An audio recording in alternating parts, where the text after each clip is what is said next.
Kita masih dalam perjalanan dari Jakarta karena mengantar operasi dari Pak Sambas. Nah, nanti juga akan kita, tapi hal ini tidak akan mengurangi rasa sukacita kita untuk kita mengikuti acara seminar ini yang sebentar akan disampaikan oleh tim Sergen. Demikian sahabat kami, dan kita akan segera mulai acara seminar pada saat pagi hari ini. Untuk waktu selanjutnya saya serahkan kepada Ibu waktu dan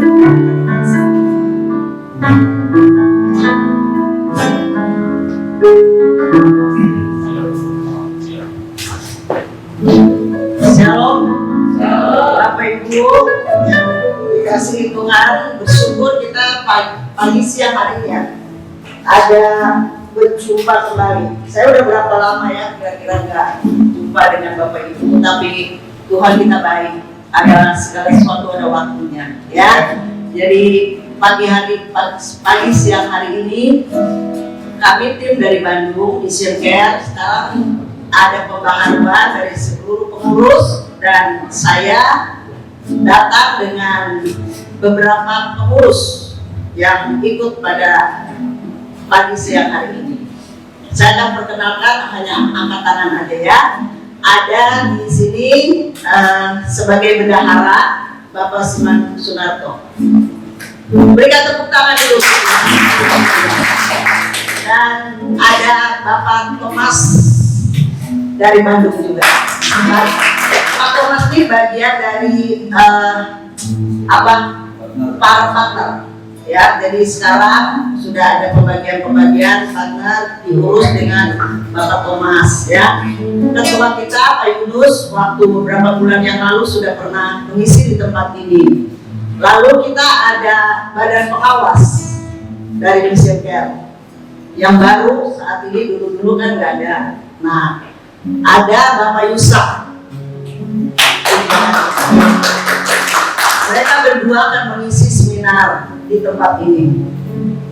Saya akan buat di beberapa tempat supaya bisa memberkati gereja-gereja perintisan, supaya kita tidak blank kosong, kita nggak mengerti nanti suatu saat kalau Bapak Ibu gereja-gereja perintisan yang diberkati Tuhan akan menjadi besar, tentunya sudah mendapatkan masukan-masukan dan persiapan-persiapan mengenai keuangan, mengenai hal-hal yang lain yang berhubungan dengan jemaat dan gereja-gereja Tuhan. Dan saya percaya bukan di tempat ini aja, tapi nanti saya akan bentuk juga di Bekasi, di Jonggol, di semua yang ada koordinator pengurus Mission Care. Kita bersyukur loh, sebetulnya ini bulan ini tuh bagian Bekasi ya, tapi karena segala sesuatu hal bisa berubah, bisa maju, bisa mundur sesuai dengan bapak-bapak kita yang akan mengisi acara seminar ini. Kita bangkit berdiri, kita akan mulai. Kita akan satu pujian, katakan Bapa sungguh baik Tuhan.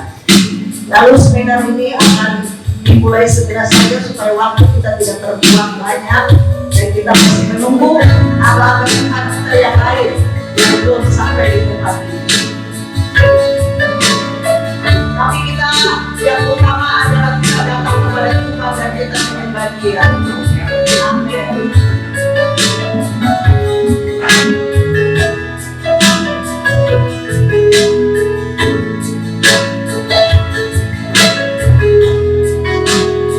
Katakan Bapa sungguh baik.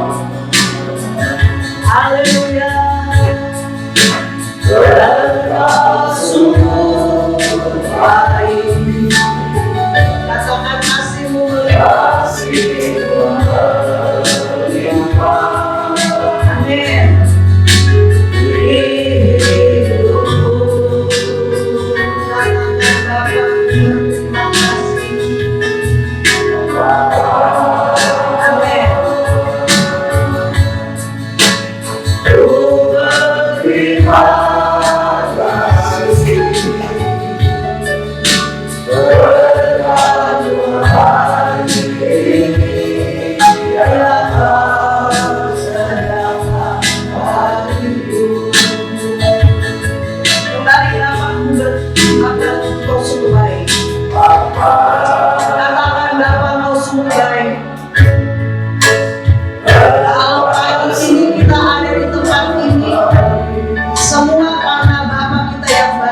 Bapak Guru, terima kasih. Amin. Terima kasih. Berkat-Mu hari ini yang Kau sediakan bagiku. Kita angkat-angkat beribadah. Tunaikan syukurku buat hari yang Kau beri. Bisa kasih dan mau selalu baru dan tak pernah terlambat pertolonganmu.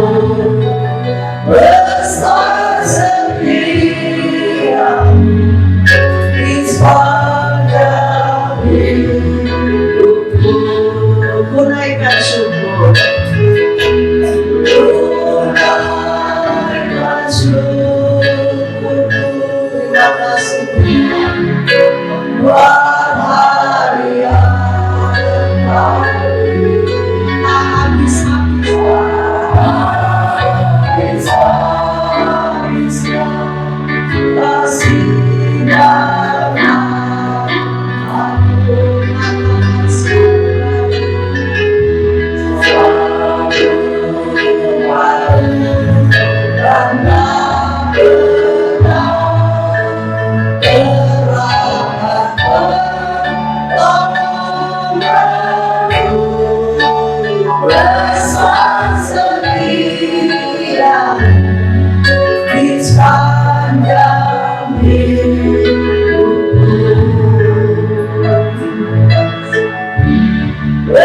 Besar setia, katakan besar setia. Besar setia, sekali lagi katakan. Besar setia.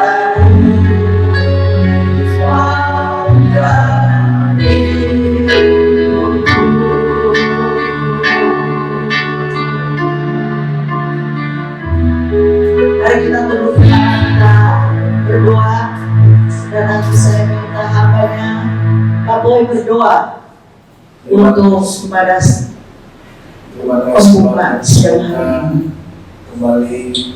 Kembali pagi menjelang siang hari ini kami ada di ruangan ini, di tempat di mana kami ingin bersekutu dengan Tuhan. Terlebih kami akan mendengarkan kebenaran firman Tuhan lewat seminar yang akan dilaksanakan pada saat pagi menjelang siang hari.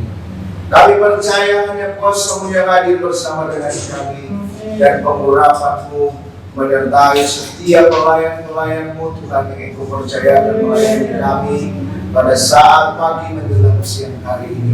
Tuhan, kami percaya roh hikmat Engkau telah taruhkan kepada hamba-hamba-Mu, dan kami percayakan pelayanan ibadah ini dari awal pertengahan hingga pada akhirnya hanya di dalam pimpinan kuasa Roh Kudus Tuhan. Dan kami mulaikan ibadah ini hanya di dalam nama Tuhan Yesus Kristus. Haleluya. Amin. Amin. Silakan duduk dan waktu tempat saya berikan kepada hambanya Bapak Siman.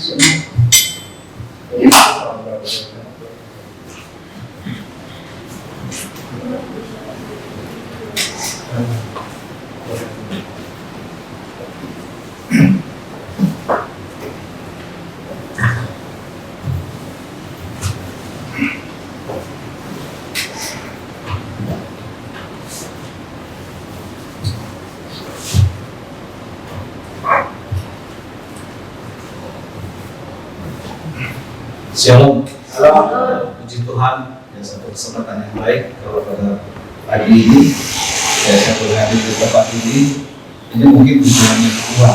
Saya punya sini, tapi pada saat itu hanya berkunjung biasa, ya, dan beberapa ketemu dengan Bapak. Puji Tuhan dan cukup lama juga, ya, tidak di sini, gitu ya, dan mungkin sesuatu yang baik yang memberikan kepada kita semua pada pagi ini. Tadi sudah diperkenalkan, ya, saya adalah pengurus Mission Care di Cekro Bandung sebagai bendahara. Ya, hampir 2 tahun lah, ya, hampir 2 tahun menjalani tugas panggilan ini. Ya, boleh datang ke beberapa tempat, ya, dan hari ini saya bersyukur saya boleh di tempat ini, ya. Nah, pada pagi ini saya ingin menyampaikan sebuah materi mengenai keuangan, ya, tentang akuntabilitas, ya, dan akurasi mengenai laporan keuangan gereja, ya. Kita akan buka dulu di dalam Injil Lukas. Kita akan baca dulu dari Injil Lukas. Injil Lukas pasal yang ke-16 ayat 10 sampai ayat ke-13.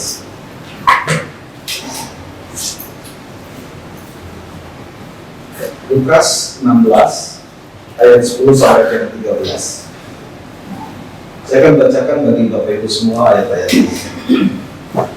Dikatakan demikian oleh firman Tuhan, barang siapa setia dalam perkara-perkara kecil, ia setia juga dalam perkara-perkara besar, dan barang siapa tidak benar dalam perkara-perkara kecil, ia tidak benar juga dalam perkara-perkara besar. Ayat 11, jadi jikalau kamu tidak setia dalam hal mamon yang tidak jujur, siapakah yang akan mempercayakan kepadamu harta yang sesungguhnya?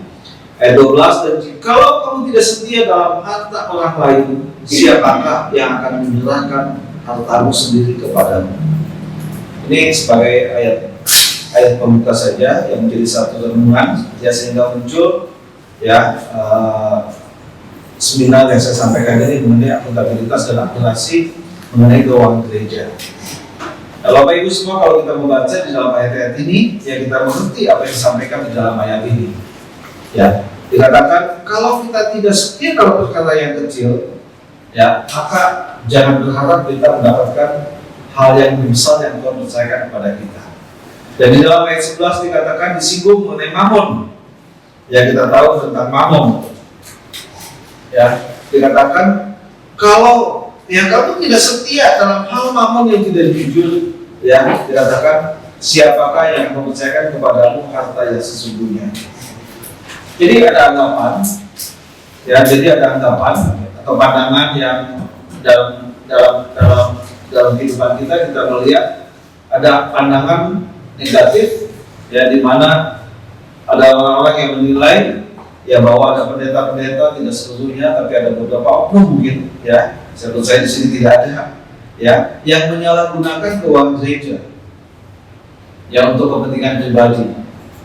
Ya, hal ini tentunya bisa mengurangi kepercayaan jemaat, ya, kepada pendeta dalam hal keuangan gereja. Ya, kita tidak bisa menutup kenyataan yang ada seperti itu. Kenyataannya ada memang, ya, beberapa oknum yang menyalahgunakan. Ya, kemudian saya percaya ketika jemaat memberi, ya, ketika jemaat memberi, mereka akan memberi dengan tulus, dengan ikhlas. Ya, segala macam bentuk persembahan yang diberikan. Tetapi saya ingatkan bahwa gereja mempunyai tanggung jawab atas setiap penerimaan, atas setiap pemberian jemaat, sekaligus juga saat menggunakannya. Ya, dan dalam hal ini, karena latar belakang saya adalah dalam keuangan, ya, maka saya katakan gereja perlu mencatat dan melaporkannya secara jujur dan transparan, sehingga dapat dikatakan akuntabilitas dan akurasi laporannya dapat dipertanggungjawabkan. Ya, nah, kita lihat, ya, kalau hal ini dilakukan oleh gereja, ya, tentunya, ya, minimal itu bisa mencegah. Ya, minimal bisa mencegah. Jangan sampai ada penyalahgunaan keuangan. Ya, jangan sampai ada penyalahgunaan keuangan gereja, ya, yang dapat membuat jemaat, ya, kecewa, hilang kepercayaan, dan juga tidak sedikit yang mengalami kepahitan, ya, dalam pendeta dan gereja. Ya, oleh sebab itu, ya, gereja perlu mengelola keuangannya, ya, secara jujur, secara transparan dan akuntabel. dapat dipercaya. Dan tentunya dalam hal ini diperlukan sistem keuangan yang baik dan dapat dipertanggungjawabkan. Ya, jadi kalau kita masuk dalam tadi ayat yang saya buka, ayat yang saya bacakan dalam Injil Lukas pasal 16, ini menyangkut hal yang saya sampaikan pada pagi ini. Ya, saya percaya memang ini bukan hal yang baru bagi Bapak Ibu, tapi hanya sedang mengingatkan, ya, refresh kembali supaya kita bisa setia dalam hal yang kecil. Ya, kalau kita lihat mamon, ya, yang menjadi begitu masalah begitu besar bagi banyak orang, dalam Alkitab dikatakan itu hal yang kecil sebetulnya, yang bisa seharusnya kita kuasai dan kita kendalikan. Ya, salah satunya adalah tentang apa yang saya sampaikan pada pagi ini. Jadi kalau kita bicara tentang sistem keuangan yang baik, ya, dan itu bisa dilakukan, itu minimal ya bisa membatasi, mencegah terjadinya penyalahgunaan keuangan ini. Ya, jadi kita belajar, mungkin kita masih diberikan hal yang masih kecil yang perlu dipercayakan bagi kita. Ya, nah, belajarlah setia dan melakukan kebenaran itu di jalan Tuhan. Ya, jadi ketika Tuhan mempercayakan Bapak Ibu Saudara semua sebagai gembala, ya, maka kita dapat melakukan hal ini. Nah, pertanyaannya sistem keuangan yang seperti apa yang baik yang dapat diterapkan dalam sebuah gereja? Ya, sebelum saya masuk pada hal tersebut, saya ingin sampaikan beberapa hal lebih dulu. Ya. Nah, kalau kita bicara mengenai sumber-sumber keuangan gereja, ya, maka kita lihat sumber keuangan gereja itu bisa berasal dari internal maupun eksternal. Ya, dari internal, ya, antara lain yang kita lakukan mungkin setiap minggu ada persembahan kasih atau kolektor, kemudian juga ada perpuluhan, dan mungkin juga ada janji-janji iman. Ya, kemudian juga salah satu gereja ketika saya layani, mereka juga punya zakat 2.000 dan lain sebagainya, zakat 2.000, dan itu cuma diberikan kesempatan untuk memberikan 2.000 rupiah. Tapi itu seluruh Indonesia dan seluruh sinode yang ada dalam sinode seperti itu. Ya, jadi intinya keuangan itu bisa berasal dari internal seperti yang saya sebutkan tadi. Dan kemudian juga bisa berasal dari eksternal. Ya, kalau kita lihat beberapa waktu yang lalu, ya, ada hal yang cukup viral mengenai poti, ya, bantuan operasional tempat ibadah. Ya, kalau murni memang itu sesuatu yang memang menjadi hak warga negara atau menjadi hak tempat-tempat ibadah mendapatkan bantuan. Ya, tapi seringkali ada politisasi di sana, ya, sehingga menjadi masalah. Ya, tapi saya mau katakan itu bisa berasal dari boti misalnya. Ya, keuangan sumber keuangan yang berasal dari eksternal. Ya, kemudian juga saya lihat ada beberapa perusahaan, ya, CSR, ya, tanggung jawab perusahaan untuk memberikan bantuan, mereka juga ada menyalurkannya melalui gereja. Ya, jadi CSR corporate, CSR dari satu perusahaan, ataupun ada donatur, simpatisan dan lain sebagainya. Ya, mungkin juga salah satunya adalah perhimpunan Mission Care ini, ya, perhimpunan mitra misi ini, ya, yayasan mitra misi ini juga itu adalah dana yang berasal dari eksternal yang kita salurkan juga melalui hamba-hamba Tuhan yang kita anggap mereka layak untuk mendapatkan bantuan itu. Ya, jadi bisa dari internal dan juga bisa dari eksternal. Sumber keuangannya seperti itu. Dan bagaimana mengelola dana-dana tersebut? Ya, saya memang kembalikan kepada kebijakan masing-masing kepada gereja atau hamba Tuhan. Ya, kita tidak bisa mengeneralisasi secara umum.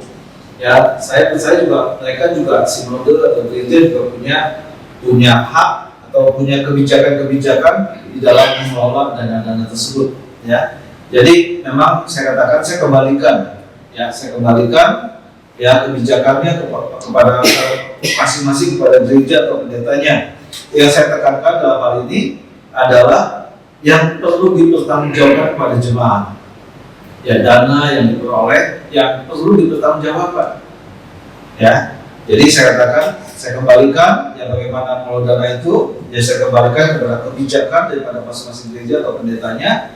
Ya, jadi ada beberapa yang memang katakanlah menjadi bagian penuh hamba Tuhan. Itu menjadi bagian penuh hamba Tuhan. Ya, kemudian ini mungkin dipersiapkan untuk dana-dana untuk operasional atau kegiatan-kegiatan yang lainnya. Ya, hal-hal yang seperti itu saya tidak mau menyinggung. Saya kembalikan kepada kebijakan daripada masing-masing gereja atau pendetanya. Tetapi yang saya ingin sampaikan pada pagi ini adalah dana-dana yang perlu dipertanggungjawabkan kepada jemaat. Ya, nah itu sangat penting sekali sehingga ketika terjadinya adanya dana yang diterima dan harus dipertanggungjawabkan, nah di sanalah kita perlu membentuk atau membuat laporan keuangan yang akuntabel ya, yang dapat dipertanggungjawabkan. Nah, kita kembali kepada sistem pengelolaan yang baik itu seperti apa? Ya. Jadi kita kembali kepada pengelolaan keuangan yang baik itu seperti apa? Ya. Bapak Ibu, karena ini sifatnya seminar, ya, tapi Bapak Ibu bisa menyimak apa yang saya sampaikan. Dan mungkin saya tidak akan terlalu banyak karena saya pikir masalah ini bukan masalah yang asing bagi kita. Ya, tapi nanti mungkin saya akan lebih banyak dalam hal tanya jawab ya setelah saya menyampaikan materi ini. Nah, saya bagaimana ya pengelolaan yang baik itu? Jadi yang perlu ya, ada beberapa hal yang saya sampaikan. Yang pertama, perlunya adanya pemisahan fungsi. Ya, kalau kita belajar atau kuliah ekonomi, pasti kita belajar mengerti tentang adanya pemisahan fungsi. Saya yang masuk juga dalam hal keuangan, saya juga sangat mengerti dan saya juga menerapkan hal seperti itu. Jadi perlu adanya pemisahan fungsi. Ya, kalau dalam perusahaan yang saya edukasi mereka harus dipisahkan. Ya, jangan katakanlah bagian yang membeli barang, ya juga yang membayar utangnya. Dan itu tidak boleh, itu tidak baik. Ya, jadi ada pemisahan fungsi. Kalau ada orang yang beli, ya jangan yang bayar. Ya, itu salah satu hal yang sederhana. Ya, jadi memang ada pemisahan fungsi yang tidak boleh dirangkap, tetapi memang kembali nanti kepada keberadaannya seperti apa. Ya, saya tidak harus begini tidak, tapi nanti kita kembalikan. Tapi minimal kita mengerti bahwa adanya pemisahan fungsi itu sangat penting. Ya, perlu adanya pemisahan fungsi. Ya, dan dalam hal ini karena kita bicara tentang keuangan gereja, ya, maka sebaiknya ya pendeta dan keluarga pendeta, ya saya ulangi, pendeta dan keluarga pendeta jangan merangkap menjadi bendahara. Sebaiknya seperti itu. Ya. Jadi bendahara itu bisa diberikan kepada pengurus lainnya yang dapat dipercaya tentunya dan mampu. Ya, saya bicara tentang dana-dana yang perlu dipertanggungjawabkan. Ya, saya tidak bicara tentang dana-dana yang jadi hak penuh pendeta atau gereja. Saya tidak bicara itu, tapi dana-dana yang perlu dipertanggungjawabkan. Nah, kalau bicara tentang hal ini, ya hal yang pertama perlu adanya pemisahan fungsi. Ya, supaya dapat berjalan dengan baik, ya saya sarankan supaya pendeta dan keluarga pendeta jangan merangkap menjadi bendahara. Ya, tapi diberikan kepada jemaat atau kepada pengurus ya yang dapat dipercaya dan mampu ya mengemban tugas dan tanggung jawab ini. Itu hal yang pertama sangat penting. Ya, sehingga waktu terjadi sesuatu ya pendeta dapat mempertanggungjawabkan dengan baik karena bukan dia pemegang keuangan itu. Karena dia tidak merangkap menjadi bendahara. Ya. Nah, hal yang kedua, walaupun demikian, ya walaupun ada pemisahan fungsi di mana pendeta dan keluarga pendeta sebaiknya jangan merangkap menjadi bendahara, tetapi peranan gembala atau pendeta itu tetap berperan, ya sebagai pengendali, keuangan gereja. Artinya apa? Jadi atas setiap penggunaannya itu perlu diketahui dan disetujui oleh pendeta. Ya, walaupun tadi ada pemisahan fungsi di mana pendeta dan keluarga pendeta tidak menangkap menjadi bendahara, tapi gembala tetap berperan ya sebagai pengendali keuangan gereja. Ya, sehingga atas setiap penggunaannya itu perlu diketahui dan disetujui oleh pendeta. Ya, itu hal yang kedua. Ya, hal yang ketiga, nah sebaiknya gereja membuat plan budgeting. Ya, memang saya percaya ya ada mereka yang mampu dan mereka tidak mampu, tapi minimal kita punya wawasan, kita punya pengertian. Kalau itu bisa dibuat, sebaiknya itu dibuat. Ya, gereja sebaiknya membuat plan budgeting. Ya, bisa plan budgeting yang bersifat umum. Ya, misalnya kita punya planning, ya kita menganggarkan misalnya untuk pembangunan gereja. Ya, kemudian untuk pembelian aset-aset gereja dan sebagainya. Nah, sebaiknya ya itu memang harus dibuat plan budgeting seperti itu sehingga kita tahu kebutuhan dana yang dibutuhkan. Kemudian juga kita belajar dari mana sumber-sumber dana yang dapat kita dapatkan ya untuk melakukan sesuatu. Ya, karena memang banyak juga hal-hal yang kita lihat yang faktanya memang kita dapatkan mereka punya rencana tapi mereka tidak membuat plan budgeting dengan baik. Ya, asal dengan beriman, ya saya tidak menyalahi itu. Ya udah jalan saja. Ya, tapi dalam perjalanannya menjadi ada kendala-kendala. Ya, karena apa? Tidak dibuat plan budgeting dengan benar. Ya, padahal firman Tuhan juga mengajak kepada kita, ya kalau kita melakukan sesuatu bersihlah. Ya berhitunglah. Ya, memang ini antara iman dan nekat ini ya mirip-mirip. Ya, tapi terlepas daripada itu semua, yang baik tentunya, apalagi kalau ada untuk rencana penggunaan dana-dana yang besar yang kita butuhkan, sebaiknya itu dibuat plan budgetingnya. Ya. Atau juga bisa itu secara umum, ya. Seperti saya katakan, seperti pembangunan gereja, pembelian aset lah, rencana pembelian mungkin alat-alat musik lah yang dibutuhkan, kendaraan dan sebagainya. Dibuat plan budgetingnya. Atau juga bisa dibuat plan budgeting secara parsial. Ya, jadi memang ada komisi-komisi. Nah, komisi-komisi atau bidang-bidang itu membuat plan budgetingnya masing-masing. Misalnya bagian diakonia, ya menganggarkan berapa, pelayanan diakonianya, kemudian ada komisi anak mungkin, komisi remaja, kemudian dan sebagainya. Ya, sehingga mereka membuat rencana seperti itu. Jadi keuangan yang baik harusnya dapat dilakukan seperti itu.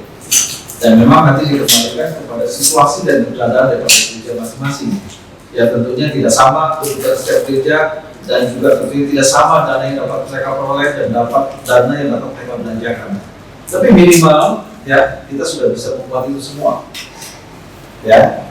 Nah, selanjutnya ya plan budgeting itu harus dibuat sesuai dengan keadaan gereja yang saya bilang. Ya, karena tidak semua gereja sama punya kemampuan finansialnya dan sebagainya. Ya, tapi terlepas daripada itu, sebaiknya setiap gereja yang bisa membuat ya plan budgeting ini, dan harus dibuat seimbang. Ya, untuk semua bagian. Ya, pada bagian diakonia, bagian misi, bagian pelayanan, pemeliharaan, bantuan sosial dan lain sebagainya. Ya, sebaiknya itu memang dibuat seimbang. Ya, saya katakan sesuai dengan keadaan gereja, ya sesuai dengan kemampuan gereja yang mendapatkan dana dan mengelola dana tersebut.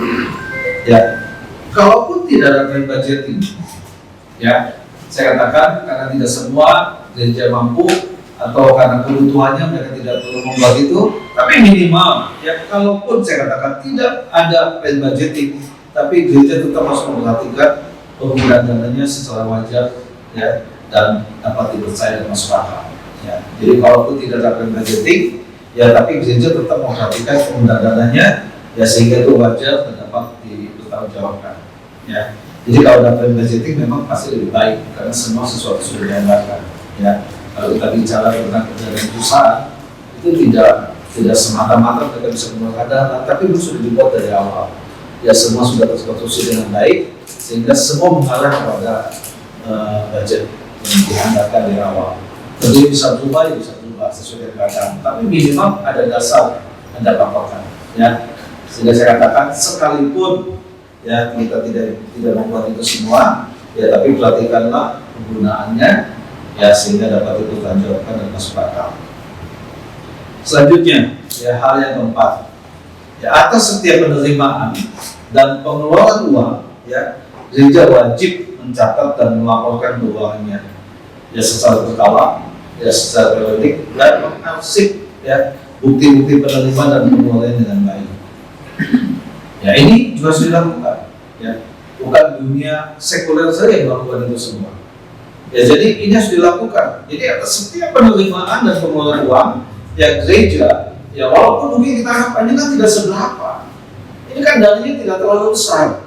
Ya tapi saya ingin katakan belajar dari Lukas tadi. Kalau hal yang kecil saja kamu abaikan, ya hal-hal yang kecil yang Tuhan percayakan itu kamu abaikan, bagaimana bisa dipercayakan lebih besar. Ya jadi yang saya mau katakan, atas setiap penerimaan dan pengeluaran, ya gereja wajib mencatat dan melaporkan keuangannya ya secara berkala dan menyimpang. Ya, nah kalau dalam undang-undang kearsipan, ya saya bergerak di bidang keuangan dan juga dalam hal ini dalam hal perpajakan, itu dokumen itu wajib diarsip itu 10 tahun Bapak Ibu. Ya jadi kalau perusahaan itu diperiksa, itu dokumennya selama 10 tahun itu harus tetap terjaga dan terpelihara. Kita bilang nggak bisa, Pak, itu kan sudah 7 tahun, 8 tahun. Ya kalau ada kasus-kasus tertentu itu pasti akan diminta. Ya karena undang-undangnya mengatur demikian. Ya gereja tidak perlu selama itulah. Ya, tapi minimal saya katakan ya dicatat dengan baik, dilaporkan dengan berkala, ya sehingga transparansi laporan keuangan itu dapat nyata kita lihat seperti itu. Ya, jadi sekecil apapun, ya justru dari hal-hal yang kecil inilah kita belajar setia dan melakukan tanggung jawabnya masing-masing. Ya, jadi hal yang kelima yang mau saya sampaikan, ya laporan keuangan ya yang minimal yang dapat dibuat oleh gereja adalah neraca, ya balance sheet, ya, dan itu menggambarkan keberadaan harta dan kalau ada kewajiban seperti apa. Jadi minimal yang dibuat oleh gereja adalah neraca atau balance sheet dan cash flow atau laporan keuangan, ya laporan penerimaan atau pengeluaran kas. Minimal itu harus dibuat. Ya sehingga saya lihat seringkali yang dilaporkan, kalau saya baca mereka hanya mau melaporkan penerimaan dan pengeluaran kas saja, ya cash flow-nya saja. Padahal ada hal-hal yang lain yang perlu diketahui juga. Ya, ketika kita membuat plan budgeting, katakanlah kita membeli kendaraan, ya kita membeli alat musik misalnya dan sebagainya, itu kan menjadi harta kita. Ya pada waktu dibayar memang keluar dari harus kas keluar atau harus bangga. Tapi hartanya itu munculnya ada di mana? Di neraca. Ya sehingga gembala dapat mempertanggungjawabkan apa yang menjadi harta daripada gereja. Apalagi sudah membeli tanah, sudah membangun gereja dan sebagainya. Ya, jadi minimal itu yang harus yang dapat dibuat. Ya kalau saya dalam perusahaan, ya tentu saya membuat secara detail karena harus dipertanggungjawabkan baik secara internal maupun eksternal. Ya, eksternal misalnya kepentingan untuk perpajakan misalnya, ya itu ketika diminta semua catatan diminta dan semua dokumen diminta dan semua sudah dipertanggungjawabkan. Ya, nah kalau kita sudah melakukan itu, ya saya bicara tentang misalnya tentang profesi saya, ya saya mengedukasi mereka melakukan pencatatan itu sedetail mungkin. Ya, kalau mulai dari satu perusahaan, ya dapat dipertanggungjawabkan. Ya arus kasnya dapat dipertanggungjawabkan, arus barangnya dapat dipertanggungjawabkan. Ya kalau di industri juga mulai pengolahan bahan baku sampai barang jadi juga dapat dipertanggungjawabkan dan dicatat dengan betul. Ya ketika kita didatangi petugas pajak misalnya, kita nggak boleh berubah. Karena apa yang kita catat memang itu tercatat dengan benar. Ya sehingga siapapun yang memeriksa, seorang apapun yang memeriksa, kita dapat mempertanggungjawabkannya. Ini dalam skala betul saya bicara tentang dunia sekuler. Kita sudah dapat melakukan seperti itu. Ya kalau kepada manusia saja kita sudah melakukan itu semua. Ya, nah apalagi kalau Tuhan mempercayakan kepada kita, kepada gembala-gembala. Selalu saya katakan. Ya sehingga kita harus mempertanggungjawabkan. Ya, kita harus mempertanggungjawabkannya. Nah, laporan itu sebaiknya memang dibuat secara parsial sesuai dengan pemisahannya. Yang tadi saya katakan, mungkin ada pemisahan-pemisahan, ya ada komisi-komisi dalam gereja, mereka punya plan budgeting sendiri, mereka punya keuangan dan kas tersendiri tidak digabung dengan kas umum misalnya. Nah, memang sebaiknya laporan itu juga dibuat. Itu juga mendidik, ya, supaya komisi-komisi dalam gereja, yang komisi anak, remaja misalnya, ya, komisi kaum wanita misalnya, komisi diakonia dan sebagainya, itu punya tanggung jawab untuk melaporkan, mendidik mereka untuk mempertanggungjawabkan. Ya karena salah satu hal yang sering banyak orang tersandung, ya mau tidak mau saya katakan memang data keuangan salah satu. Ya tapi ketika kita sudah biasa mengedukasi, kita mendidik mereka melakukan dengan benar, ya ketika Tuhan mempercayakan yang lebih besar, tentu kita dapat lebih yang mempertanggungjawabkan itu semua.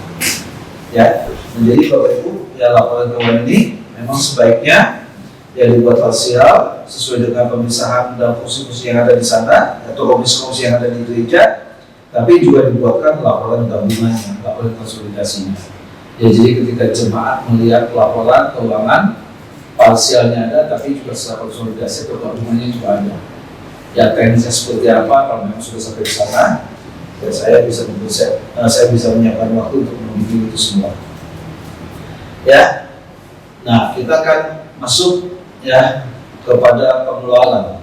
Ya, tadi penerimaan sudah kita tahu dasar dari mana, ya dan atas setiap penerimaan dan penggunanya kita akan melaporkannya, yang termasuk juga dalam pengeluarannya. Ya, nah pengeluaran itu dapat dikelompokkan. Ya kalau secara umum saya katakan, ya ada OPEX, ya atau operating expenses, pengeluaran yang rutin. Ya jadi pengeluaran dikelompokkan seperti itu. Jadi ada yang rutin. Ya misalnya kita bayar listrik lah, kita bayar iuran keamanan lah. Ya kalau ada tenaga kerja full timer ya kita bayar dan sebagainya. Ya jadi itu menyangkut kepada operating, jadi pengeluaran yang rutin dikelompokkan seperti itu. Ya dikelompokkan seperti itu. Ya tentu saya katakan cukup memang dengan catatan sederhana, ya. Tapi tetap intinya dapat dipertanggungjawabkan. Akuntabel dan operasinya juga dapat dipertanggungjawabkan. Ya jadi dikelompokkan dalam OPEX, operating expenses, ada juga CAPEX, capital expenditure. Ini yang menyangkut pembelian-pembelian yang sifatnya nilainya besar lah saya katakan, ya. Misalnya rencana pembelian kendaraan lah, ya, rencana pembelian peralatan gereja lah, atau mungkin juga rencana membangun gereja dan sebagainya. Nah itu dikelompokkan, ya dikelompokkan, ya, pengeluarannya seperti itu. Ya jadi pengeluaran dapat dikelompokkan.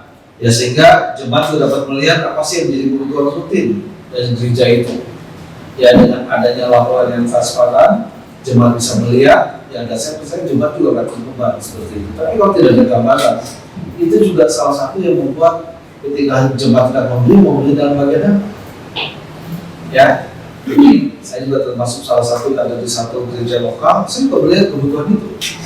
Ya ketika laporan dibuat, oh ternyata diakonia membutuhkan dengan sekian, kemudian sumber dana yang masuk sekian, kemudian harus ditingkatkan lagi. Itu akan membawa orang untuk membeli ketika memang itu transparan dan dapat dipertanggungjawabkan. Ya, tapi kalau tidak ada gambaran itu mereka juga bingung kemana saluran dananya. Karena setiap orang yang membeli, mereka juga mau supaya dananya itu dapat dipakai dengan efektif sesuai dengan kebutuhannya, bukan untuk disimpan. Ya jadi itu memang satu hal yang harus diperhatikan. Jadi ketika gereja dapat memberikan laporan secara baik seperti itu, saya yakin jemaat juga akan ada di dalamnya, juga ikut terlibat di dalamnya. Ya kalau lihat ada kebutuhan rutin setiap bulan sekian, saya yakin jemaat juga punya hati untuk menutup kebutuhan itu. Ya jadi baliknya memang ya kembali kepada kita yang khususnya gembala, ya supaya dapat melakukan itu semua. Ya. Nah kemudian hal yang keenam, ya dana gereja, ya saya bicara tentang dana gereja yang harus dipertanggungjawabkan. Ya. Sekali lagi saya tekankan, saya tidak bicara tentang dana gereja yang menjadi hak penuh daripada hamba Tuhan atau pembangun, tetapi sesuatu yang harus dipertanggungjawabkan oleh jemaat. Ya. Jadi dana gereja yang seperti itu, ya sebaiknya disimpan di dalam bank. Ya, kalau kita katakan, kita bilang uangnya nggak jumlahnya nggak akan banyak, justru dalam hal itu kita dituntut untuk kita belajar mulai setiap dalam hal yang kecil. Ya, jadi saya katakan sebaiknya dana itu disimpan di bank yang aman. Ya, jangan disimpan di pribadi bendahara yang memegang uang itu. Ya, karena itu sangat riskan. Ya, tapi sebaiknya disimpan di bank. Ya, nanti bendahara kan bertanggung. Ya jadi dana gereja sebaiknya disimpan di bank dan cari banknya juga bank yang aman, ya jangan cari bank-bank yang tergiur dengan bunga yang tinggi, ya berapa banyak dana nasabah yang hilang, ya karena menyimpan di tempat-tempat seperti itu. Wah gila ya operasi memberikan bunganya 12% 1 tahun, kita tergiur kan, berapa banyak korupsi yang kolek dan dana mereka tidak dapat dipertanggungjawabkan. Cari dana yang aman karena memang kita bukan ingin bunga atas penyimpanan dana itu, tapi kita ingin menyimpan dana ini kan bukan dengan milik pribadi, milik jemaat yang harus dipertanggungjawabkan, sehingga juga harus disimpan di sebuah bank yang aman. Kemudian sebaiknya itu juga tidak atas nama bendaharanya saja, ya, tapi sebaiknya memang atas nama berdua, ya gembala dan bendahara. Ya itu sudah kita lakukan di Yayasan Mission Care ini. Ya saya sebagai bendahara, saya tidak tanda tangan sendiri, saya tidak ambil uang sendiri tanpa sepotong ketua. Semuanya dipertanggungjawabkan dan minimal ada 2 tanda tangan. Ya karena saya di yayasan, maka ketua dan bendahara, atau juga ketika bendahara berhalangan, bisa ketua dan sekretaris. Nah, kalau keuangan gereja, ya mau tidak mau menurut saya gembala dan bendahara. Ya, jadi sebaiknya seperti itu atas nama bendahara dan gembala. Ya, nah kalau ini sekaligus dilakukan, ya, maka itu juga menjadi fungsi kontrol gembala atas penggunaan dananya. Ya, karena setiap dana keluar kan gembala mengetahui, sehingga itu menjadi fungsi kontrol sekaligus ketika setiap dana yang dikeluarkan, dana yang dibelanjakan itu dapat dipertanggungjawabkan. Ya, ya, jadi hal yang seperti itu saya sampaikan, ya simpan di bank yang aman, ya atas nama gembala dan bendahara. Ketika ini dilakukan menjadi fungsi kontrol daripada gembala atas setiap dana yang digunakan. Ya, dan sebaiknya uang ini juga tidak dipinjamkan. Ya, seringkali ini juga jadi masalah dalam sebuah gereja. Melihat kebersihan, ya, kita kesian, kita meminjamkannya, dan dana bisa tidak balik karena keberadaan orang itu yang memang tidak bisa mengembalikannya. Ya, jadi memang yang sebaiknya dana yang harus dipertanggungjawabkan kepada jemaat itu tidak dipinjamkan atau tidak digunakan untuk tujuan yang lain. Kita pikir ini uangnya cukup besar, misalnya ya beberapa gereja kan, kita gunakan untuk tujuan yang lain, investasi lah dan lain sebagainya. Sebaiknya jangan. Ya, karena memang ya kita harus mempertanggungjawab itu dengan benar. Jadi sebaiknya jangan dipinjamkan atau digunakan untuk tujuan yang lain. Nah, kalau kembali dalam sebuah gereja, kan ada beberapa komisi, ada beberapa bagian. Yang satu mungkin surplus, yang satu mungkin kekurangan. Bagaimana solusinya seperti itu? Ya, saya katakan tetap sebaiknya jangan digunakan dengan benar. Ya, nah itu memang nanti kembali perbedaan kebijakan pada masing-masing gembala kalau terjadi seperti itu. Tapi intinya yang saya mau katakan, ya simpanlah dana itu dengan baik dan benar, ya simpan di bank. Dan jangan disimpan di pribadi bendaharanya, ya karena atas nama ketua, gembala dan bendahara, sehingga setiap pengeluaran itu akan diketahui saat penggunaannya. Dan ini jauh lebih baik. Jadi fungsi kontrolnya jelas ketika menggunakannya sudah tahu untuk apa. Ya, nama apakah memang itu kebutuhan. Ya, sehingga dengan bijak dapat dilakukan. Ya, karena kalau kita bicara tentang kebutuhan, tentu banyak kebutuhan. Ya, dan kita sudah memilah. Ya, ada kebutuhan yang penting dan mendesak. Ya, kalau kita bagi, ya kebutuhan ini penting dan mendesak. Nah, gembala punya kebijakan apakah itu harus dilakukan. Tapi juga ada kebutuhan yang sifatnya penting tapi tidak mendesak. Ya, ini penting tapi tidak mendesak.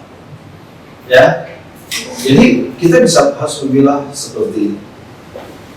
Ya, ini beberapa hal yang menyangkut keuangan gereja yang harus diperhatikan, ya karena tentu skopnya tidak seperti perusahaan yang besar, ya dunia di pusat tidak seperti itu, tapi minimal poin-poin pentingnya, yaitu yang saya sampaikan pada hari ini. Ya, nah kalau kita lihat, ya mungkin kalau kita lihat alur siklus argumentasi yang baku, ya itu mulai dari bukti transaksi, ya bukti transaksi, ya pencatatan ke jurnal meskipun besar, nanti dibuat neraca saldo, jurnal penyesuaian, laporan keuangan dan sebagainya, itu siklusnya seperti itu. Jadi kalau secara gampang saya gambarkan, jadi ketika ada bukti itu berarti dana yang kita gunakan memberikan sesuatu, berarti kan ada nota ataupun yang dapat dipertanggungjawabkan itu menjadi bukti. Jadi dicatat di dalam sebuah buku karya gereja, mungkin cukup mencatat langsung di cash flow-nya mereka di dalam laporan kas mereka. Dan itu dikelompokkan, penerimaan dikelompokkan, pengeluaran dikelompokkan. Nah kemudian setiap bulan ditutup, dihitung dan dilaporkan. Ya, rutinitas akan dilakukan seperti itu. Ya, jadi kita potong beberapa siklus, tapi intinya ketika menerima dicatat penerimaan, ya dikelompokkan penerimaannya, dibagi, kemudian pada saat dikeluarkan juga dikelompokkan pengeluarannya sehingga orang dapat mudah membacanya. Jadi tidak kita catat dalam laporan cash flow yang laporan kas harian, ya. Jadi kalau kita tahu laporan kas harian yang sederhana kan berarti ada debit, ada kredit, ada saldo atau ada penerimaan, pengeluaran dan sisa kan. Nah kita tidak laporkan detail seperti itu, tapi kita mencantumkannya sehingga muncullah laporan cash flow. Ya, nah itu kalau kita mau ikuti beberapa hal yang seperti itu. Ada beberapa contoh yang sangat mudah dapat Ibu dapatkan ya kalau kita googling. Ya, itu ada beberapa contoh laporan keuangan. Ya, nanti saya tidak membahas itu semua, tapi pada intinya itu bicara tentang laporan penggunaan ya, penerimaan dan penggunaannya. Ya, dia catat dengan baik. Ya, jadi nanti kalau kita punya project, ya, di sana ada laporan keuangan. Ya, nah itu kita lihat neraca, ya, ada aktiva, ada kewajiban dan sebagainya. Itu laporan keuangan yang saya bilang tadi neraca. Kemudian berikutnya itu ada laporan aktivitas. Nah ini bicara tentang laporan cash flow tadi. Ya, jadi laporan penerimaan, ya, pendapatannya atau penghasilannya dan penggunaannya atau pengeluarannya. Ya, dan seterusnya juga ada proyeksi laporan administrasi, itu juga sama. Nah, itu ada aktivitas operasi, aktivitas investasi yang tadi saya katakan dibagi, dikelompokkan seperti itu. Ya, dan seterusnya yang pada intinya hampir sama semuanya, ya, contoh-contoh itu. Ya, nah itu adalah sebagai pertanggungjawaban ya atas setiap penerimaan dan penggunaan dana-dana yang harus dipertanggungjawabkan kepada jemaat. Ketika kita bisa melakukan hal ini, kita dapat mempertanggungjawabkan ini, sehingga itulah yang kita katakan akuntabilitas dan aplikasi laporan keuangan itu dapat dipertanggungjawabkan. Ya, sehingga mereka melihat apa yang mereka terima, apa yang mereka juga melihat bagaimana penggunaan dan sebagainya. Dan itu saya rasa ketika kita lakukan itu semua dengan benar, itu kan mendorong orang untuk punya sama-sama tanggung jawab di dalamnya terhadap keuangan gereja ini. Ya, jadi yang kita lakukan juga seperti itu. Ya, saya sebagai bendahara di sektor Bandung, saya juga mempertanggungjawabkan atas setiap penerimaan yang ada dan dana yang masuk ke bank atau yang diterima tunai. Kemudian saya membuat ya pelaporannya juga penggunaannya seperti apa. Ya, dan kita laporkan. Ya, karena kita bagian daripada pusat, saya laporkan kepada PPP. Ya, karena juga kita menjadi bagian yang harus mempertanggungjawabkan kepada donatur, member yang memberikan itu, kita juga membuat laporan ya secara setiap saat kita bisa lihat, karena setiap tanggal 10 kita laporkan keuangan penerimaan dan keuangan kita, dan sekaligus juga memonitor ya pengeluaran yang kita keluarkan baik proporsional maupun dana-dana yang kita salurkan kepada masyarakat. Ya, seperti itu. Nah, ketika kita lakukan transparan, kita punya hati untuk melakukan semua. Ya, puji Tuhan, ya selama kepengurusan saya menjadi bendahara sampai hari ini, setelah akumulasi, ya Tuhan mencukupkan itu semua. Ya, sehingga kita punya kerinduan memang supaya meningkatkan ya jumlah partner yang dapat disupport ataupun dari nilainya. Kita masih belum itu semua, ya tapi saya yakin dan saya percaya ya ketika kita punya hati untuk melakukan itu semua dan kita mempertanggungjawabkan, ya sehingga mereka dapat melihat, donatur dapat melihat, ya partner pun dapat melihat, ya bahwa mereka benar menerima itu semua sesuai dengan jumlah yang disalurkan.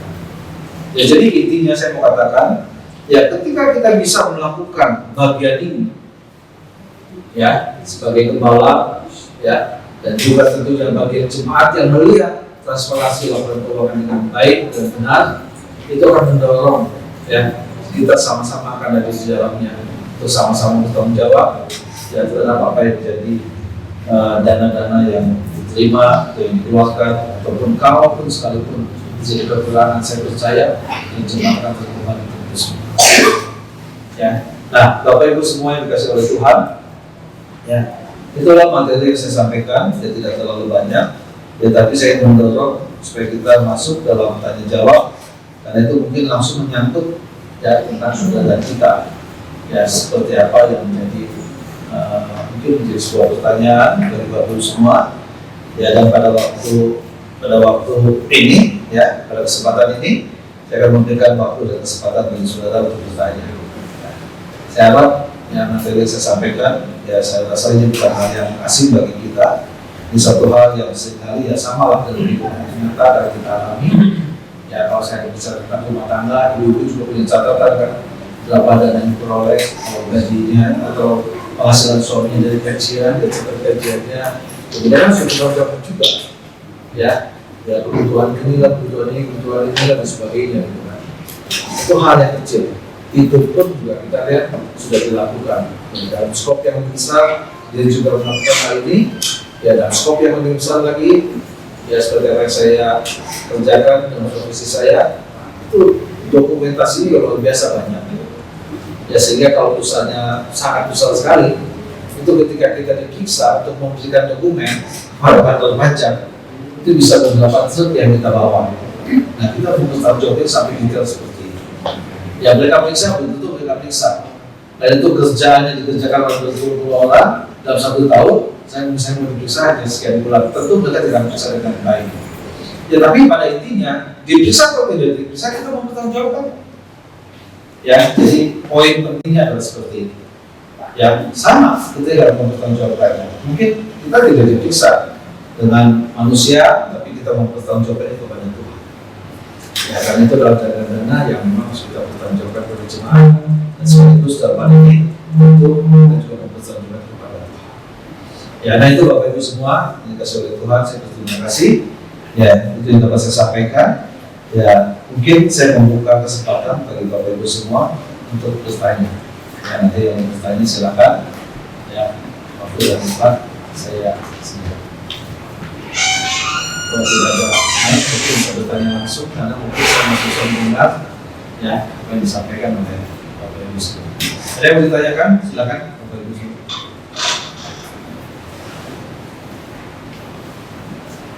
Ya, dari isi materi yang saya tangkap ini, tentunya kita tidak seakurasi seperti ini.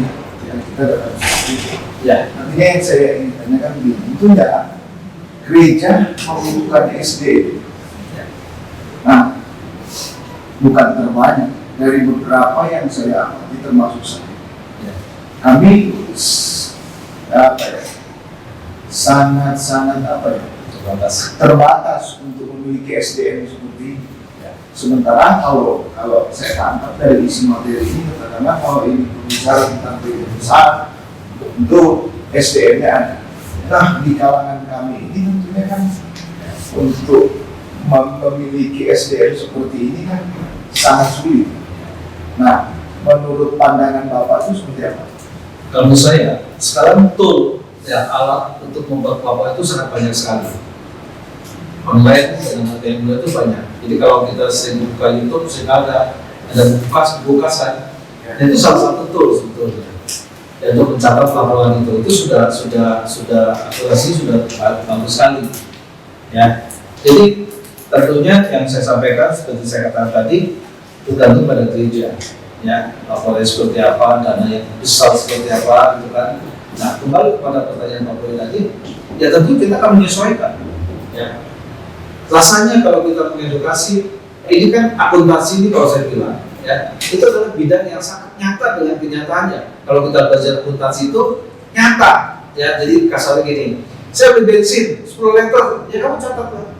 Kadang pengeluaran bensin 10 liter, katakanlah 100 ribu, catatlah dikasih itu tanggal berapa kamu beli bensinnya, catat ulayannya dalam pembelian bensin 10 liter misalnya untuk kendaraan konvensional 200 ribu. Jadi kalau bicara tentang SDM, kalau dia punya minat dan memang dia mau melakukan itu, saya rasa edukasinya tidak terlalu sulit, Pak. Karena ini sangat sederhana sekali. Ya, kalau asal yang penting itu memang harus diedukasi lah, diedukasi bagaimana mencatatnya. Dan kemudian itu kan rutinitas yang dilakukan. Hal ini beli bensin catatnya begitu, minggu depan, bulan depan beli bensin yang catatnya begitu gitu. Ya, jadi kalau menurut saya tidak terlalu susah. Ya tinggal nanti nyangkut ke sana itu menurut saya tidak susah. Saya katakan tadi toolnya sangat banyak. Ya, jadi kalau kita lihat ada buku kas, ya itu salah satu tool yang dapat digunakan. Ya kalau yang saya laporkan di dalam pembuatan laporan keuangan saya di Yayasan Intermisi ini, saya menggunakan Jurnal ID. Ya itu sudah salah satu tool yang dapat kita gunakan. Itu sebenarnya untuk perusahaan, tapi saya bisa memodifikasi sehingga itu menjadi kebutuhan kita, dan itu sangat membantu sekali. Ya, jadi kembali kepada pertanyaan tadi, akan disesuaikan Pak. Dan tentu laporannya juga akan dibuat sesederhana mungkin. Ya, dan tentu saja ketika kita mengedukasi, laporannya seperti apa, dibuat 1 bulan, ya 2 bulan berikutnya, 3 bulan berikutnya, laporannya kan sama Pak. Karena ini kan rutinitas. Jadi saat ada kemauan, itu bisa diedukasi sebetulnya. Ya memang harus ada orang yang mengadakan ini dulu. Ya tapi menurut saya tidak susah. Ya karena itu memang bidang yang nyata, yang kita catat sesuai dengan real transaksi seperti apa. Ya kan terima uang tinggal catat, terima tinggal catat. Nah kalau bisa mengelompokkan penerimaan uangnya. Ya nanti pengelolaan juga kelompokkan, misalkan operasional, dan sebagainya. Seperti itu. Ya, jadi kalau balik kepada SDM, ya kalau misalnya ada anak SMA di Pak Bapak Ibu sudah ada. Ya karena itu pencatatannya sangat sederhana dan sudah banyak sekali. Ya, turun ya kalau secara ini ya saya rasa anak sekolah sangat baik yang menggunakan komputer dan sebagainya, yang minimal bisa pakai Excel. Dan kalau dikasih, saya banyak Pak. Jadi kalau mulai tutorial di YouTube pun banyak tentang pencatatan seperti itu. Jadi nanti ada kemauan, ya bagaimana mencatatnya, saya rasa itu bisa diedukasi dan menurut saya itu tidak sulit. Ya, karena itu rutin, ya mencatatnya nggak sama seperti itu. Ya, kalau saya nangkap. Ya. Cuma memang hasil yang saya temukan terbanyak itu khususnya kelompok kami ya. Yang kami perankan di situ justru itu tadi SDM yang terbatas ini terbanyak kami hanya melihat bahwa ini senior, dia punya kepedulian sosial dalam gereja itu cukup baik, maka seringkali pengontrolan pengeluaran dana dan pemasukan ini yang saya lihat sangat membutuhkan sangat dibutuhkan sekali SDM seperti ini. Nah, balik lagi saya mau tanya Pak, fungsi ini apa tadi fungsi pengalian fungsi? Artinya kalau saya cermati, ini bukan pemisahan fungsi ya, pemisahan fungsi ini artinya di situ bukan cuma satu bendahara. Ya minimal ada satu Pak. Artinya bukan cuma satu bendahara saja, ada beberapa. Kalau kita bicara tentang komisi kan tentu ada penanggung komisi. Ya, dan biasanya kalau mereka punya keuangan, dan mungkin bagian dari komisi itu mereka bisa edukasi bagiannya. Atau kalau kecil ya mungkin dia dihitung sendiri gitu. Tapi sistem pencatatnya pasti sama semua. Ya departemen apapun pasti sama. Gitu. Jadi polanya pasti sama Pak. Polanya pasti sama. Gitu. Ya. Jadi polanya pasti sama. Jadi departemen apapun seperti saya lah, misalnya perusahaan bank, misalnya perusahaan jasa, perusahaan dagang, industri, polanya pasti sama, pencatatannya pasti sama. Ya, jadi intinya polanya sama gitu Pak. Ya, jadi kembali kepada gereja, polanya pasti sama. Saya rasa itu kalau sudah untuk diedukasi, saya rasa nggak lama. Ya, bagaimana mencatat, bagaimana melaporkan, bagaimana mengelompokkan, bisa tahu. Ya, yang paling penting adalah memang ada kemauan gitu kan daripada kitanya untuk menertibkan ini sehingga ini menjadi jauh lebih baik lagi. Ya karena memang kalau kita tidak belajar dari hal yang kecil, nanti ketika itu menjadi besar kita kewalahan, tidak bisa mengendalikan. Tapi kalau dari kecil sudah kita ini ya belajar di sana sehingga ketika ada sesuatu besar kan bisa saja Pak. Ya kan kita tidak tahu lah ketika Tuhan memiliki hati kita, tapi saya lihat salah satunya adalah kebesaran kita dalam pengelolaan yang seperti ini. Ya kalau Tuhan membukakan, seketika ya bisa saja. Ya. Jadi menurut saya, ya ketika kita mau kita lakukan itu, pasti ada solusi dari jalan keluar. Ya. Dan bahkan kalau memang perlu bimbingan, saya juga bersedia lah.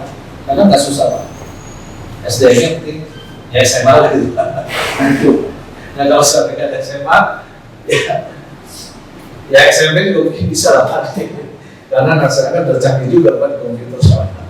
Ya setidak-tidaknya saya sudah menanggapi bahwa ada satu yang saya nanti kita bisa mengambil satu katakanlah yang memiliki SDM, contoh anak SMA. Ya minimal kan gembalanya sudah memahami Pak. Jadi kan minimal gembalanya juga bisa mengedukasi kepada jemaatnya gitu. Ya karena gembalanya kan sudah memahami pasti ya tentang keuangan ini, nah tinggal diedukasi kepada jemaat. Saya gitu. Nah bentuknya seperti apa ya pasti disesuaikan. Sama seperti saya juga membuat laporan kalau omset yang tidak terlalu besar, omset yang sekian ini ya pasti berbeda Pak. Dan omset yang sekian besar, apalagi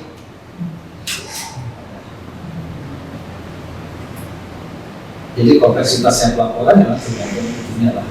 Jadi kalau saya juga sekunder ya sama, perusahaannya perusahaan tidak terlalu besar gitu kan, ya pasti beda lah. Nah, saya bikin kok serumit pelaporan yang saya bilang tadi Pak.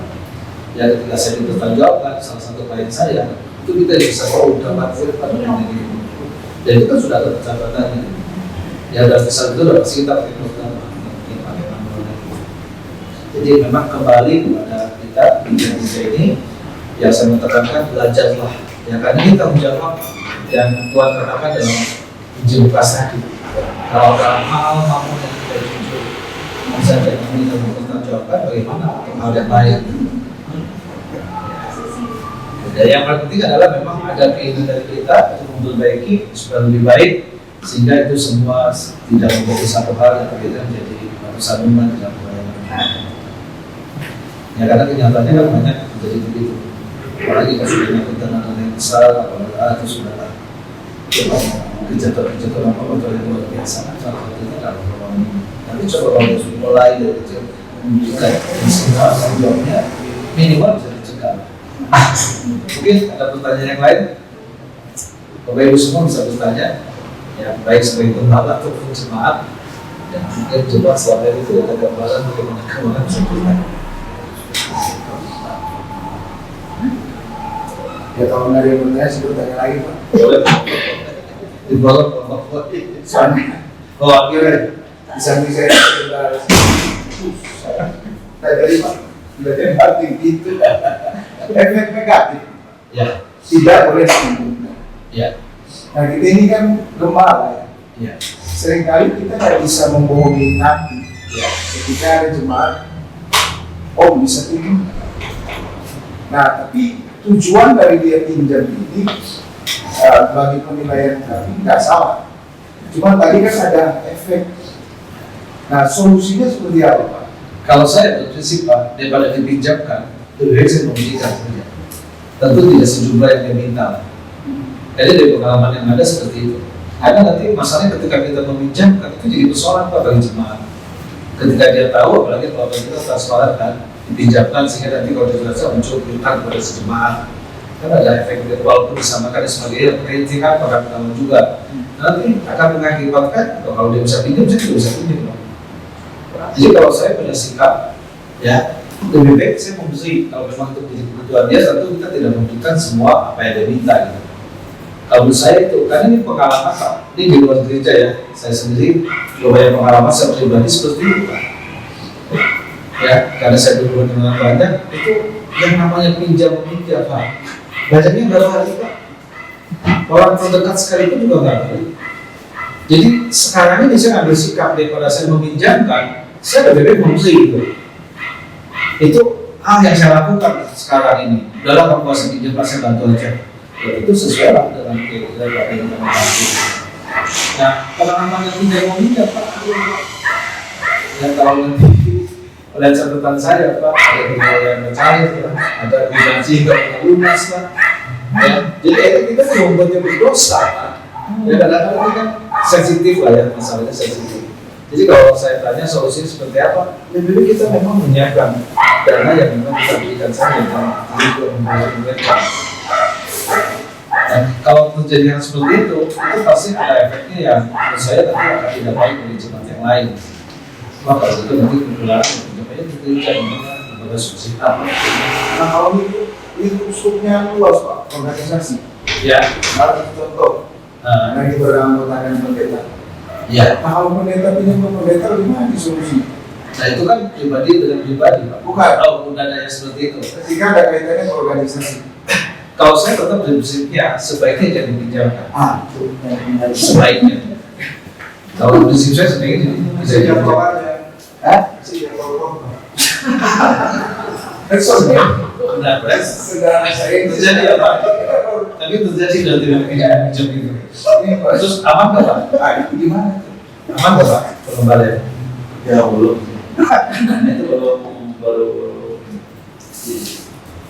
Ya sebaiknya lah. Ya, tapi balik lagi kalau menurut Bapak aja memang kebijakan yang dilakukan saya pribadi, ya saya juga nggak bisa menghalangi. Nah itu. Ya. Tapi pada prinsipnya ini kan masalahnya kan keuangan sudah bertanggung jawab Pak. Karena kita sudah ada pengalaman kan itu Pak. Jemaat meminjam, ya juga tidak balik, kita ya susah aja. Mending kalau jemaatnya itu ternyata memang benar-benar tidak bisa balikin, ngaku Pak. Tapi nggak mau balikin, itu kan balik kan ke mental, ke karakternya. Gitu. Jadi dari pengalaman saya juga di dunia di luar gereja juga, terakhir juga saya bilang juga gitu. Saya lebih baik saya mau aja lah daripada meminjamkan. Jadi nggak ubah buat saya juga. Saya anggap sudah hilang lah. Ya tapi nanti mungkin dalam pertemuan yang lain saya kembalikan untuk kebijakan dari kepala. Jadi kan ada sesuatu yang saya katakan sebaiknya, yang sebaiknya seperti itu. Tapi kalau kita anggap ya memang kita lakukan itu juga kita ada pertemuan yang lain, nah itu juga saya kembalikan kepada kepala dan kita. Ada yang lain?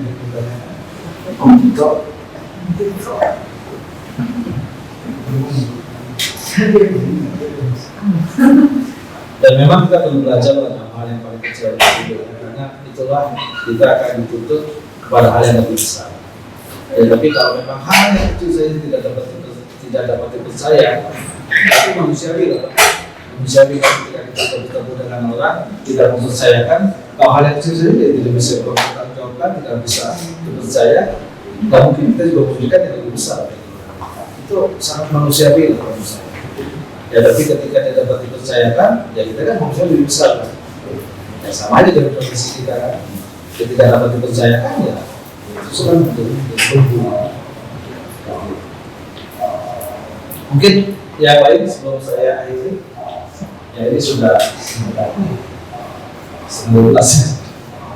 Satu Nevi. Nevi lagi siap pertanyaan.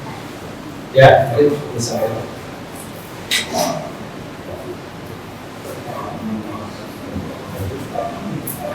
Tapi Bapak Ibu bisa memahami yang pengen saya sampaikan. Saya memahami. Tidak terlambatnya Pak. Ya, belajarlah dari hal yang kecil. Ya, saya percaya agar kita bisa dengan baik melakukan ini, ya minimal lah gereja terhindarkan dari masalah keuangan yang berpotensi menimbulkan masalah dari gereja itu sendiri. Ya mungkin kita pikir ini masih kecil, dan berpikir masih kecil Pak, Tuhan bisa memberikan hal yang lebih besar ketika memang hal yang kecil ini kita dapat bertanggungjawabkan. Ya, saya sangka Pak, kalau yang pemulung dari di jalan kan, tiba-tiba satu jadi luar biasa kan. Ya. Kalau tidak ada, saya akan isi. Nanti saya akan menunjukkan, tapi setelah kita lanjut dan sebagainya. Tito mana Tito? Ya Bu, Anya. saya itu malu bertanya. Kenapa Pak? Nggak balance.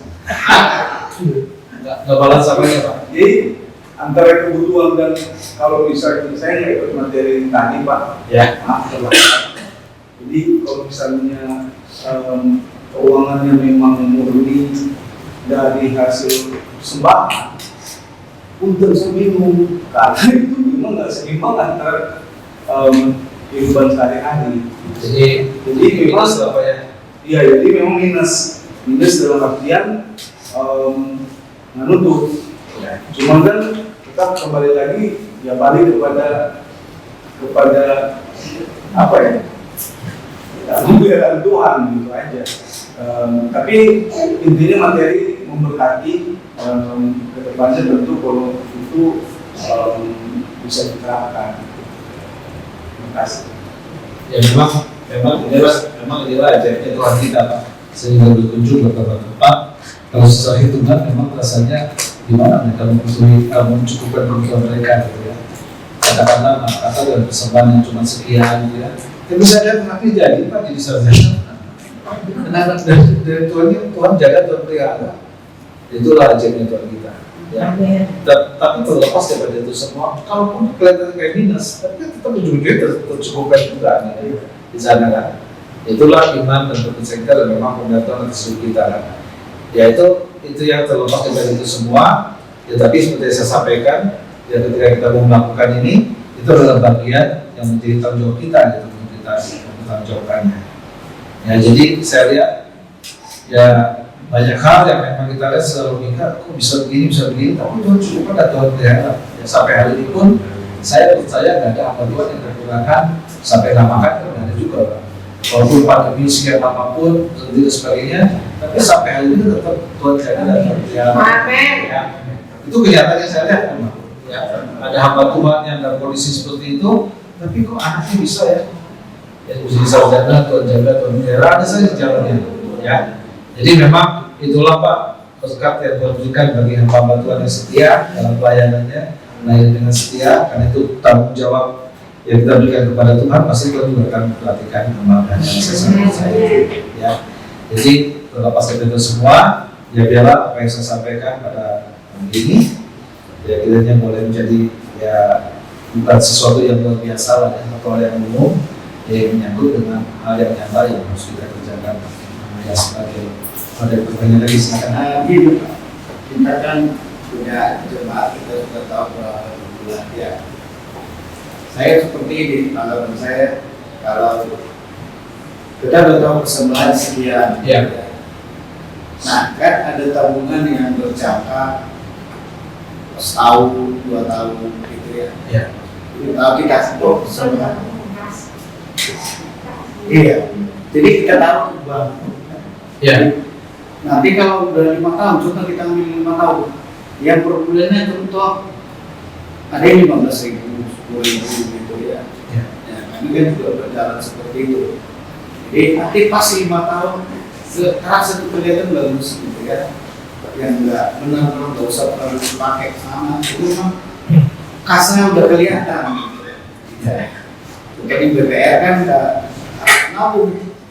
Dengan nabung terus nabung, jadi kita udah pikir nih, ini kita sanggup kita untuk nabung untuk 5 tahun ke depan segini, karena persembahannya segini, kan? Ya.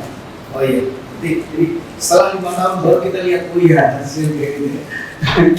Ya. Ya. Coba seperti Ya, ini. saya nangkap jadi Bapak maksudnya kan kalau tabungan itu kan tabungan berjangka lah gitu ya, Iya.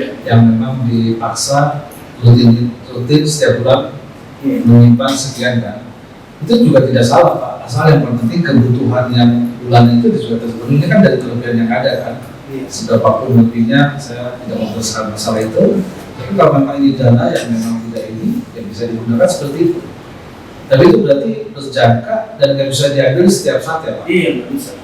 Ya selama Bapak yakin memang setiap bulannya terpenuhi ya nggak jadi masalah. Tapi kalau setiap bulannya kadang-kadang memang ada kekurangan, nanti jangan sampai nanti kita punya kebutuhan, yang bisa diambil gitu Pak. Itu saja yang harus jadi pertimbangan. Ya, karena selama itu memang bisa terpenuhi, ya nggak ada masalah juga.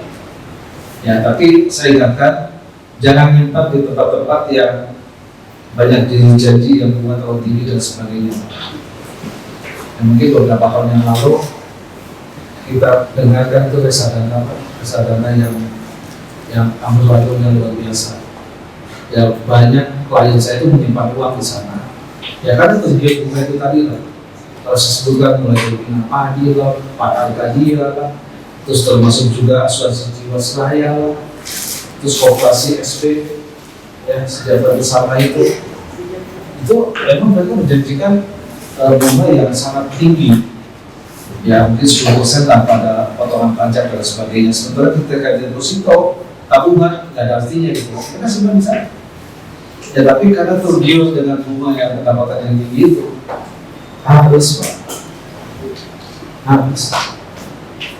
Kalau masih balik 20%-nya masih bagus. Ya ada yang menyimpan 5 miliar Pak. Balik cuma 1 miliar lebih. Ya klien saya sampai dia ini saya bilang sudahlah, kamu kan masih punya kelebihan gitu saya. Daripada kamu nanti sakit memikat orang kamu yang hilang. Gitu.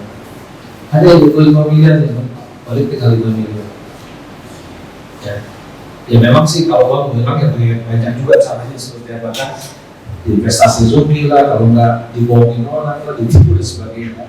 Tapi terlepas daripada itu semua, saya hanya mengingatkan jangan tergiur dengan seperti itu. Kalau yang mau aman sudah aman. Karena memang kita kan bukan mencari bunganya, tapi kita cari keamanan menyimpan dananya. Ya mungkin seperti itu ya.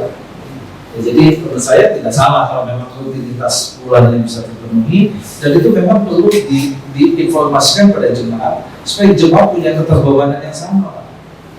Kan dia juga tahu lah kebutuhan listrik, keperluan yang harus dipenuhi gitu kan. Nah, itu memang harus menjadi tanggung jawab jemaat di sana. Nah, salah satunya apa? Yang melalui pelaporan ini. Ya saya juga seringkali di gereja saya melihat itu Pak. Ketika ada kekurangan dalam bidang ini, ya kalau Tuhan memang menggerakkan, ya, dan memang itu kebutuhan yang ada, kita penuhi. Tapi kalau dananya cukup dan sebagainya, ya berarti kan sudah bisa dengan baik.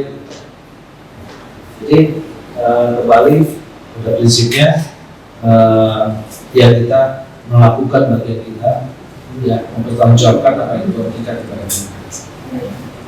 Ada yang lain lagi Bapak Ibu semua? Cukup? Kalau mau ditanya, masih ada yang terlalu keras. Ibu mau bertanya? Saya mau bertanya Pak. Ya. Ini kan rencananya untuk gereja yang besar kan? Sebetulnya tidak juga Bu. Jadi itu akan disesuaikan dengan kebutuhan kembali saya bilang tadi. Iya. Ya. Nah, kita kan perintisan, jadi Ya. kan rencananya beda dong sama ini kan? Pasti beda. Ini kan hanya beberapa contoh. Iya. Ini bukan baku, tapi pasti akan menyesuaikan dengan keberadaannya. Iya. Di pelayanan saya tadinya kita itu ada bendahara kan? Ya. Pertama berjalan dengan baik. Ya.